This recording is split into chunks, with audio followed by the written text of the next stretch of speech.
A surprising first quarter budget report reveals San Diego has an $18 million budget surplus. Joining me with more on that and other changes in City Hall is Interim Mayor Todd Gloria. Welcome back. Thank you. Let's start with this surplus. Where did this money come from? Well, an improving economy. What we're seeing is our revenues are above projections, and as a result, we're forecasting a modest surplus.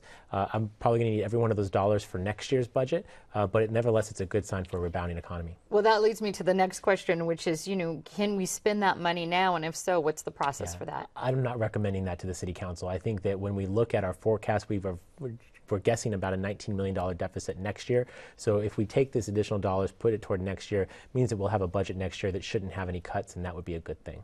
Would that include the year-round homeless shelter? I know there was some issue in trying to fund that for the whole year. Well, what I just laid out is a baseline budget, and as you know, Bob Filner didn't fully fund the shelter. We have about 8 months of money for 12 months of use. What I'm trying to do is still work with the providers to reduce the overall cost and see if we can make 8 months of funding work for 12 months long. Short of that, they will probably have to close sometime in March. But the surplus wouldn't be able to go to that. You're not recommending that it goes to this at this point? Not at this time. As long as we're forecasting a deficit in the next fiscal year, I don't think it's prudent to spend dollars now when we know we have a shortfall next year. Okay. Let's talk about the water. The City Council recently approved up to a 15% increase in water rates over the next 2 years for residents and businesses.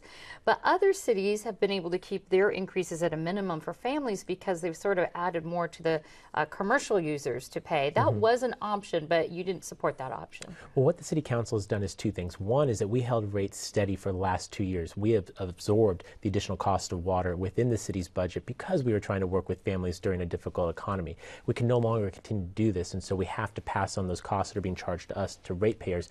The approach that we took actually is one where we've created a new lower tier of pricing for super savers. So if you are conserving water and using less than ever, you're going to pay less as a whole, and the costs will be spread out across the different tiers. This is a significant step towards incentivizing conservation, and I think it's the right approach for San Diego. There's another option. You proposed the idea of draining Lake Morena to build up reserves and cut water purchases cost. And that is attached to something that says basically if the county doesn't want to pay the city $1.7 million, that would be your option. County Supervisor Diane Jacobs, it's in her district, that lake. She's opposed to this. Why do you think the county should pay for that? Why should her district and the county pay for the 1.7 or let you drain the lake? Right. Well, the city owns the lake and we own the water that's in it.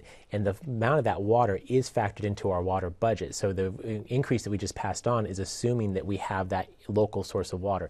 To not do that means it has to go out in the community, buy more water at greater cost, and again, pass those additional costs on to the consumer. I understand where the county is coming from. They utilize our lake for recreational purposes. They can, if they want, purchase that water, buy that from us if they'd like to.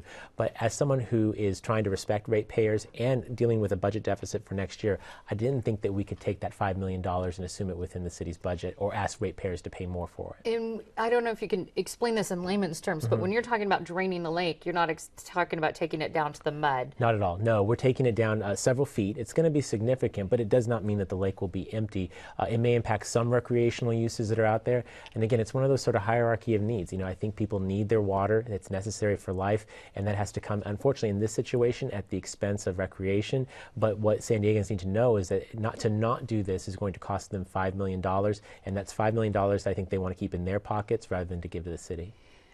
Very briefly, Barrio Logan community plan looks like it's going to go to the voters soon. How important do you think that will be in the mayor's runoff election? Well, obviously it's a contrast between the two candidates. In this particular case, I sided with Councilmember Alvarez, where I think he did a good job of forging a compromise. What we have, though, are really large corporations that are able to purchase an election, which is what's going to happen, and the voters are going to have to deal with it. I hope that they would reject it because the plan itself is a sound one. It untangles a mess of land uses in that community and provides certainty both for the shipbuilders who can operate on the west side and residents who will be on the east side. But of course, that rhetoric is not making it through in this campaign. Okay, and I want to get to this. You're one of 24 or so politicians around the country who have been awarded the Aspen Institute's Rodell Fellowship. Very prestigious.